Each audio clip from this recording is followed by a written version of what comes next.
आदि पुस्तक ठारू प्रकाशित वाक्य पर्यंत आम समर्पण करिसेंती। मोर प्रिय लोक माने आउ एई वाक्य गुड़ाक आमे माने जानवा को हेले आम मानकु पवित्र आत्मांकर साहाय्य लोड़ीबा को पड़िबो। प्रार्थना सह वाक्य पढ़िबा सह आमे माने पवित्र आत्मांकर शक्ति प्राप्त हेले आमे माने ए विषय सब बुझी परिबा।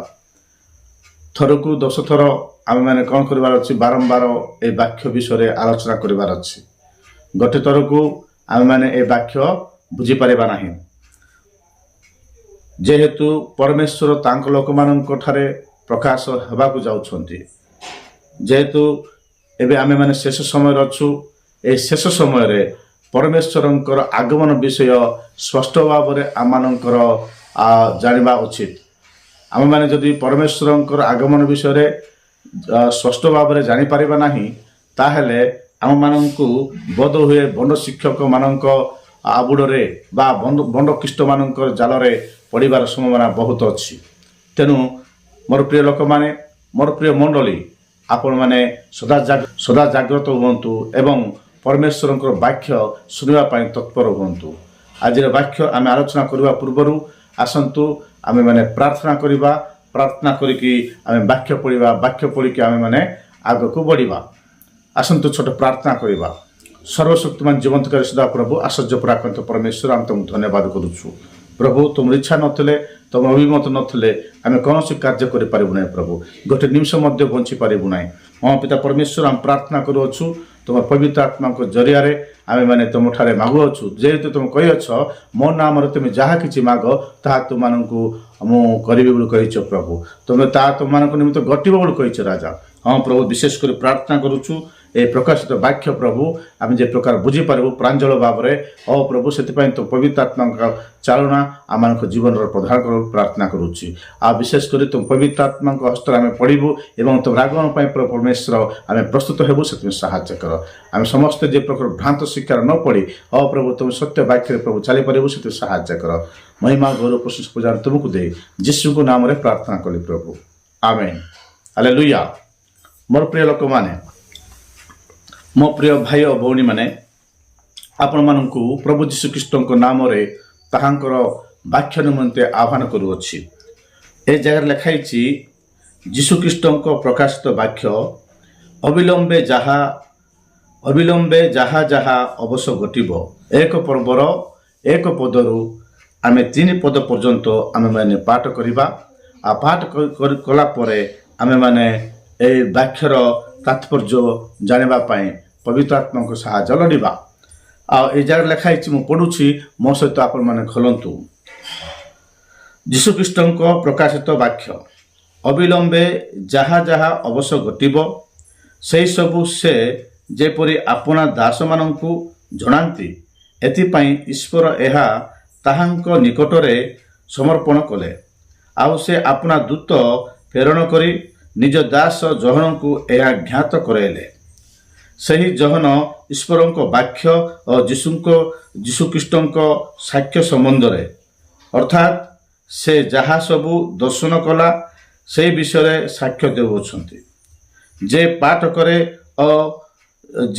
करे ओ जो माने एही बाबवानी श्रवण करती पुणी सेतिर लिखित विषय सबू पालन करती से माने धन्य, कारण समय सन्निकट।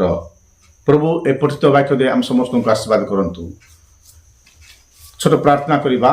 सर्वशक्तिमान जीवंत कर सदा प्रभु आश्चर्य पराक्रम परमेश्वर, पढ़ित वाक्य को तुम से समर्पण करुच्ची। तुम आत्मा को जरिए आम को कड़ी नियो बोली, तुम आत्मा को शक्ति आम को बुझे दियो बोली महिमा गौरव प्रशंसा पूजा तुमको दे यीशु को नाम प्रार्थना कली प्रभु, आमेन। हालेलुया। ए जगह लिखाइछि मोर प्रिय लोक माने, यीशु ख्रीष्ट प्रकाशित वाक्य। यीशु प्रकाशित वाक्य विषय कहउछंती। यीशु ख्रीष्ट प्रकाशित, यीशु ख्रीष्ट को किए प्रकाशित कराइले बोल करे, यीशु ख्रीष्ट को परमेश्वर प्रकाशित हेले। यीशु ख्रीष्ट को परमेश्वर ए प्रकाशित वाक्य तात्पर्य जणाइले। कौन बोली जणाइले बोल कहले, এই ପ୍ରଥମ ପଦରେ ଆପଣମାନଙ୍କୁ କହି ରଖୁଛି, এই ପ୍ରଥମ ପଦରେ ଚାରୋଟି ରୋଲ ବା ଚାରୋଟି ବ୍ୟକ୍ତିମାନଙ୍କୁ ଆପଣମାନେ ଦେଖିବେ। ଆଉ ସେଇମାନେ ହେଉଛନ୍ତି ପ୍ରଥମତଃ ପରମେଶ୍ୱର ଯୀଶୁଖ୍ରୀଷ୍ଟଙ୍କୁ ପ୍ରକାଶିତ ବାକ୍ୟ ବିଷୟରେ କହିଲେ। ପ୍ରତ୍ୟକ୍ଷ ଯୀଶୁଖ୍ରୀଷ୍ଟଙ୍କୁ ପ୍ରତ୍ୟକ୍ଷ କଲେ। ପ୍ରତ୍ୟକ୍ଷ ବୋଲି କହିଲେ ଆମେମାନେ ଯାହା ବିଷୟରେ ଏପର୍ଯ୍ୟନ୍ତ ଜାଣିନାହୁଁ ସେ ବିଷୟ ଆସି ଆମ ସାମ୍ନାରେ ଉଭା ହେବାଟାକୁ ପ୍ରତ୍ୟକ୍ଷ ବୋଲି କୁହାଯାଏ। ସେ ପ୍ରତ୍ୟକ୍ଷ ବିଷୟରେ ପରମେଶ୍ୱର ପ୍ରଭୁ ଯୀଶୁଖ୍ରୀଷ୍ଟଙ୍କୁ ଜଣାଇଲେ। ପ୍ରଭୁ ଯୀଶୁଖ୍ରୀଷ୍ଟଙ୍କୁ ପରମେଶ୍ୱର ତାହା ଦେଲେ। ସେ ପ୍ରତ୍ୟକ୍ଷ ପ୍ରଭୁ ଯୀଶୁଖ୍ରୀଷ୍ଟଙ୍କୁ ଦେଲେ। সেই ପ୍ରଭୁ ଯୀଶୁ ଆପଣା ଦୂତଙ୍କୁ ପ୍ରେରଣ କରି ଆପଣା ଦାସ ଯୋହନଙ୍କୁ ଜଣାଇଲେ। ସେହି ଯୋହନ ମଣ୍ଡଳୀକୁ ଜଣାଇଲେ। ହାଲେଲୁୟା। এই ଜାଗାରେ ଆମେ ଚାରି ଜଣଙ୍କୁ ଦେଖିଲୁ। ପ୍ରଥମତଃ ପରମେଶ୍ୱର, ଦ୍ୱିତୀୟ ଯୀଶୁଖ୍ରୀଷ୍ଟ, ତୃତୀୟ ଦୂତ, ଚତୁର୍ଥ ଯୋହନ। সেই ଯୋହନ ସମସ୍ତ ବିଷୟ ଲିପିବଦ୍ଧ କରି ସପ୍ତ ମଣ୍ଡଳୀକୁ ଆଉ ପତ୍ର ଭାବରେ ବା ଚିଠି ଭାବରେ ଚିଠି କରିକି ଆଉ ଏସିଆରେ ଥିବା ସପ୍ତ ମଣ୍ଡଳୀକୁ ସେ ଚିଠି ପଠାଉଛନ୍ତି। ହାଲେଲୁୟା। ହେଲେ ଏ ଜାଗାରେ ପରମେଶ୍ୱର ପ୍ରଭୁ ଯୀଶୁଖ୍ରୀଷ୍ଟଙ୍କୁ ପ୍ରକାଶିତ ବାକ୍ୟ ବିଷୟରେ କହିଲେ।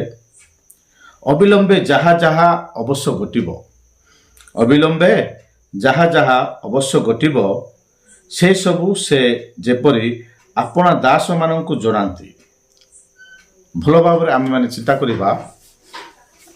ସ୍ୱର୍ଗ ମର୍ତ୍ତ୍ୟ ପାତାଳରେ ଏ ତ୍ରିପୁରରେ ଯାହା ଯାହା ଘଟିବ, ଆକାଶ ମଣ୍ଡଳରେ କେଉଁ କେଉଁ ଲକ୍ଷଣ ଗୁଡ଼ାକ ଦେଖାଯିବ, ସୂର୍ଯ୍ୟରେ କ'ଣ ଘଟିବ, ଚନ୍ଦ୍ରରେ କ'ଣ ଘଟିବ, ସ୍ୱର୍ଗରେ କ'ଣ ଘଟିବ, ମର୍ତ୍ତ୍ୟରେ କ'ଣ ଘଟିବ, ପାତାଳରେ କ'ଣ ଘଟିବ, ସେ ସମସ୍ତ ବିଷୟ ପରମେଶ୍ୱର ପ୍ରଭୁ ଯୀଶୁଖ୍ରୀଷ୍ଟଙ୍କୁ ଜଣାଇଲେ। ହାଲେଲୁୟା। ପ୍ରଭୁ ଯୀଶୁ କ'ଣ କଲେ ବୋଲି କହିଲେ, ଆପଣ ଦୂତଙ୍କୁ ପ୍ରେରଣ କଲେ। ଯାହା ଯାହା ଅବଶ୍ୟ ଏ ତ୍ରିପୁରରେ ଘଟିବ, ଯାହା ଯାହା ଅବଶ୍ୟ ଘଟିବ ସେସବୁ ସେ ଯେପରି ଆପଣା ଦାସମାନଙ୍କୁ ଜଣାନ୍ତି। କାହାକୁ ଜଣାନ୍ତି? ଆପଣା ଦାସମାନଙ୍କୁ, ଯୋହନଙ୍କୁ, ପିତରଙ୍କୁ,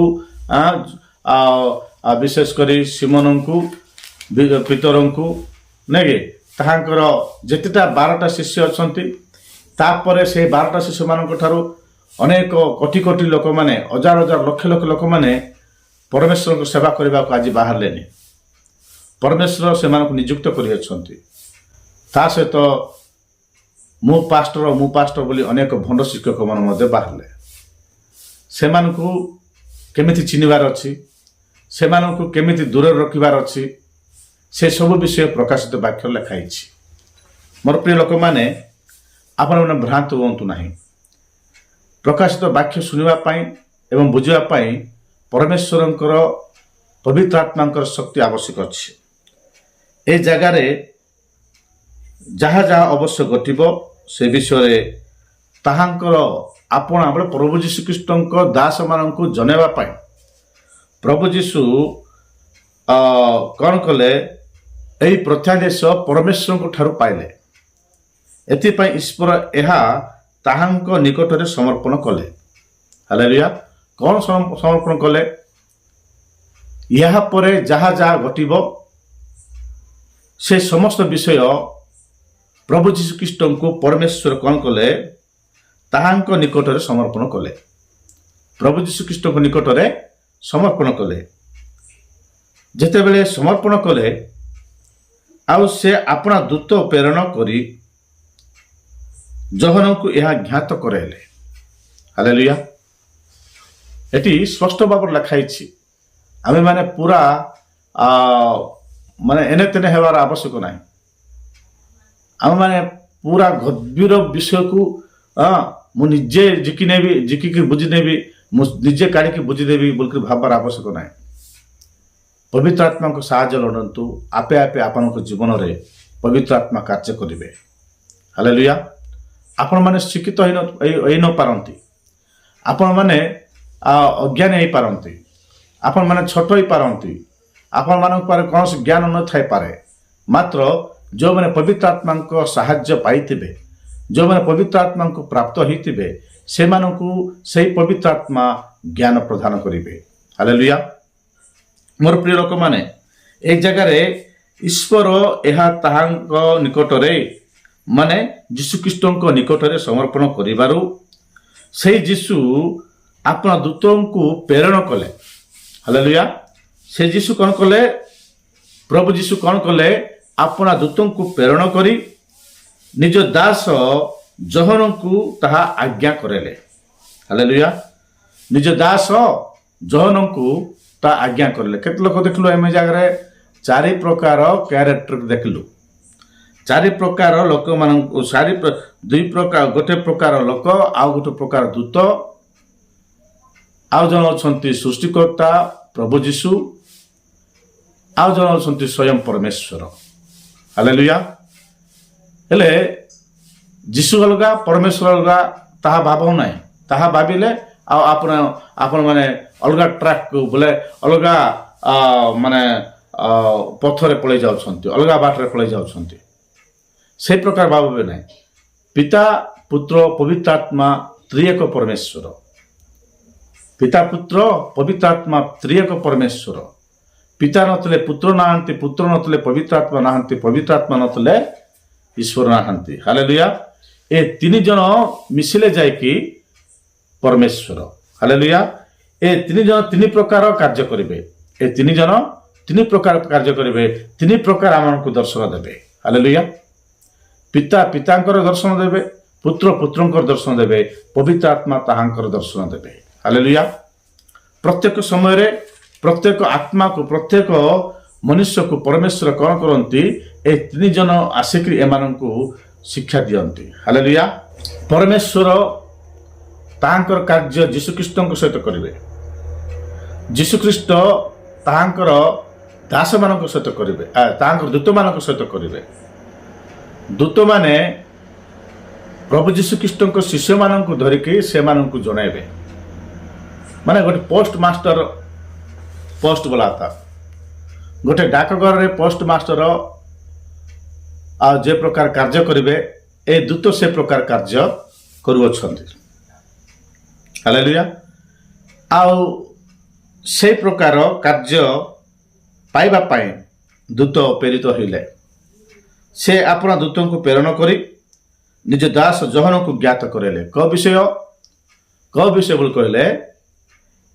ସ୍ୱର୍ଗ, ମର୍ତ୍ତ୍ୟ, ପାତାଳରେ, ବିଶ୍ୱ ବ୍ରହ୍ମାଣ୍ଡରେ, ଅର୍ଥାତ୍ ବିଶେଷ କରି ପୃଥିବୀ ଉପରେ ଏବଂ ସ୍ୱର୍ଗରେ, ପାତାଳରେ କ'ଣ କ'ଣ ଘଟିବାକୁ ଯାଉଛି, ଏହା ପରେ ଅବିଳମ୍ବେ ଯାହା ଯାହା ଘଟିବାକୁ ଯାଉଛି, ସେ ସମସ୍ତ ବିଷୟ ତାହାଙ୍କର ଦୂତଙ୍କୁ ପ୍ରେରଣ କରି ପ୍ରଭୁ ଯୀଶୁ ଯୋହନଙ୍କୁ ଜ୍ଞାତ କରାଇଲେ। କ'ଣ ପାଇଁ ଜ୍ଞାତ କରାଇଲେ? କୋଉଠି ଜ୍ଞାତ କରାଇଲେ? ସେ ବିଷୟ ଆମେ ବୁଝିବା। ସେହି ଯୋହନ 2ରେ ଲେଖା ହେଇଛି। ସେ 1 ପଦରେ ହିଁ ଆମେ 4ଟି କ୍ୟାରେକ୍ଟର ବିଷୟ ଦେଖିଲୁ। ପ୍ରକାଶିତ ବାକ୍ୟ 1 ପର୍ବରେ, 1 ପର୍ବ ତାର 1 ପଦରେ ଆମେ ମାନେ 4 ପ୍ରକାର ବ୍ୟକ୍ତିମାନଙ୍କୁ ଦେଖିଲୁ, 4 ପ୍ରକାର କ୍ୟାରେକ୍ଟରଙ୍କୁ ଦେଖିଲୁ। ସେଠି ସ୍ପଷ୍ଟ ଭାବରେ ଆମେ ଦେଖିପାରିଲୁ। ହେଲେ ସେହି ଯୋହନ ଈଶ୍ୱରଙ୍କ ବାକ୍ୟ ଯୀଶୁଖ୍ରୀଷ୍ଟଙ୍କ ସାକ୍ଷ୍ୟ ନିମନ୍ତେ, ଯୀଶୁଖ୍ରୀଷ୍ଟଙ୍କ ସାକ୍ଷ୍ୟ ସମ୍ବନ୍ଧରେ, ଅର୍ଥାତ୍ ସେ ଯାହା ସବୁ ଦର୍ଶନ କଲା, ସେ ବିଷୟରେ ସାକ୍ଷ୍ୟ ଦେଉଅଛନ୍ତି। ହାଲେଲୁୟା। କୋଉ ବିଷୟରେ ସାକ୍ଷ୍ୟ ଦେଉଅଛନ୍ତି? ସେହି ଯୋହନ ମାନେ ଯୀଶୁଖ୍ରୀଷ୍ଟଙ୍କର ଶିଷ୍ୟ, ସେହି ଯୋହନ ଦୂତଙ୍କ ଦ୍ୱାରା ଦର୍ଶନ ପାଇଲେ, ଦୂତଙ୍କ ଦ୍ୱାରା ଦର୍ଶନ ପାଇଲେ, ସେଇ ଯାହା ଦର୍ଶନ କଲେ ସେଇ ବିଷୟରେ ସେ ଯାହା ଯାହା ଦେଖିଲେ ସେ ସବୁ ସ୍ପଷ୍ଟ ଭାବରେ ସାକ୍ଷ୍ୟ ଦେଇକରି ସେ କହୁଛନ୍ତି। ହାଲେଲୁୟା। କେ କହୁଛନ୍ତି? ଜହନ କହୁଛନ୍ତି। ହାଲେଲୁୟା। ଜହନ ସେ ସାକ୍ଷ୍ୟ ସମ୍ବନ୍ଧରେ ସେ ଯାହା ଯାହା ଦେଖିଅଛନ୍ତି, ଯାହା ଯେଉଁ ଦର୍ଶନ ସେ ଦେଖିଅଛନ୍ତି, ସେ ଦର୍ଶନ ବିଷୟରେ ଜହନ କ'ଣ କରୁଛନ୍ତି? ସାକ୍ଷ୍ୟ ଦେଉଅଛନ୍ତି। ହାଲେଲୁୟା। ହେଲେ ସେ ଜହନ କହୁଛନ୍ତି, ସେ ଜହନ କ'ଣ କହୁଛନ୍ତି ଜାଣିଛନ୍ତି କି? ଏଠି ଜାଗ୍ରତ ଏବେ ଶୁଣନ୍ତୁ। ସେ ଜହନ 3 ପଦରେ କହୁଛନ୍ତି, ଯେ ପାଠ କରେ, ମାନେ ତାଙ୍କେ 7ଟା ପତ୍ର, ମାନେ 7ଟା ଚିଠି ଲେଖିଲା ପରେ ଆଉ ସେ 7ଟା ଚିଠିରେ ଏଇ କଥା ଲେଖୁଛନ୍ତି। କ'ଣ ଲେଖୁଛନ୍ତି ବୋଲି କହିଲେ, ଯେ ପାଠ କରେ ଓ ଯେଉଁମାନେ ଏଇ ଭାବବାଣୀ ଶ୍ରବଣ କରନ୍ତି, ପୁଣି ସେଥିରେ ଲିଖିତ ବିଷୟ ସବୁ ପାଳନ କରନ୍ତି, ସେମାନେ ଧନ୍ୟ। ହାଲେଲୁୟା। ମୋର ପ୍ରିୟ ଲୋକମାନେ, ଜହନ କହୁଛନ୍ତି, ମୁଁ ଯାହା ଯାହା ଦର୍ଶନ କରିଅଛି ସେ ବିଷୟ, ମୁଁ ଯାହା ଯାହା ଶୁଣିଅଛି, ଦେଖିଅଛି, ପ୍ରଭୁ ଯୀଶୁ ତାଙ୍କ ଦୂତଙ୍କ ଦ୍ୱାରା ଯାହା ଯାହା ମୋତେ ଜଣାଇଥିଲେ, ସେ ସମସ୍ତ ବିଷୟରେ ମୁଁ ବର୍ତ୍ତମାନ ତୁମମାନଙ୍କ ନିକଟକୁ ଲେଖୁଅଛି। ମୁଁ ଯାହା ଲେଖିଅଛି ସେ ବିଷୟ ପବିତ୍ର ଗ୍ରନ୍ଥର ଶେଷ ପୁସ୍ତକ ପ୍ରକାଶିତ ବାକ୍ୟ, ସେ ପ୍ରକାଶିତ ବାକ୍ୟରେ ଯାହା ଯାହା କୁହାହେଇଛି ସେ ସମସ୍ତ ବିଷୟ ପବିତ୍ର ଗ୍ରନ୍ଥ ବାଇବେଲ ଭିତରେ ଲେଖାଇଛି। ବାଇବେଲରେ ଲେଖାଇଛି। ସେ ବାଇବେଲରେ ଥିବା ପାଠ ଗୁଡ଼ାକ, ସେ ବାଇବେଲ ଥିବା ବାକ୍ୟ ଗୁଡ଼ାକ, ଯେ ବାଇବେଲରେ ଥିବା ପବିତ୍ର ଆତ୍ମାଙ୍କର ବିଷୟ ଗୁଡ଼ାକ, ପରମେଶ୍ୱରଙ୍କ ସମ୍ବନ୍ଧୀୟ ବିଷୟ, ପ୍ରଭୁ ଯୀଶୁଖ୍ରୀଷ୍ଟଙ୍କ ସମ୍ବନ୍ଧୀୟ ବିଷୟ, ପବିତ୍ର ଆତ୍ମା ସମ୍ବନ୍ଧୀୟ ବିଷୟ ଏବଂ ଏ ଦୁଷ୍ଟାତ୍ମା ଅନ୍ଧକାର ଶକ୍ତି ବିଷୟ ଓ ସମସ୍ତ ବିଷୟ, ଭୂତ ଭବିଷ୍ୟତ ବର୍ତ୍ତମାନର ବିଷୟ ଏଇ ବାଇବେଲରେ ଲେଖାଇଛି। ଏଇ ବାଇବେଲରେ ଥିବା ବାକ୍ୟ ଗୁଡ଼ାକ, ଏଇ ବାଇବେଲରେ ଥିବା ବିଷୟ ଗୁଡ଼ାକ ଯେଉଁମାନେ ପାଠ କରନ୍ତି ଓ ଯେଉଁମାନେ ଏଇ ଭାବବାଣୀ, ମୁଁ ଯେଉଁ ଭାବବାଣୀ ବିଷୟରେ ପ୍ରକାଶିତ ବାକ୍ୟ ଯେଉଁ ଦର୍ଶନ ମୁଁ ଦେଖିଅଛି, ସେଇ ଦର୍ଶନ ବିଷୟରେ ସେଇଟା ଭାବବାଣୀ ରୂପରେ ଆପଣମାନଙ୍କୁ ମୁଁ ଜଣାଉଛି।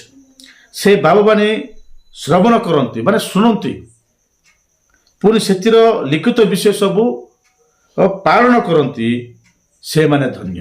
ହାଲେଲୁୟା। ସେମାନେ ଧନ୍ୟ, ଯେହେତୁ ପରମେଶ୍ୱରଙ୍କର ଭାବବାଣୀ, ପରମେଶ୍ୱରଙ୍କର ମୁଖ ନିର୍ଗତ ବାକ୍ୟ ସେମାନେ ଶୁଣନ୍ତି, ପାଠ କରନ୍ତି ଏବଂ ବୁଝନ୍ତି ଏବଂ ପ୍ରସ୍ତୁତ ଥାନ୍ତି। ହାଲେଲୁୟା। ସେମାନେ ପୁଣି ଧନ୍ୟ। କେଉଁମାନଙ୍କୁ ଧନ୍ୟ ବୋଲି କୁହାଯିବ ବୋଲି କହିଲେ, ଯେଉଁମାନେ ପାଠ କରିବେ ଏବଂ ଭାବବାଣୀ ଶ୍ରବଣ କରିବେ ଏବଂ ପାଳନ କରିବେ, ସେମାନେ ଧନ୍ୟ।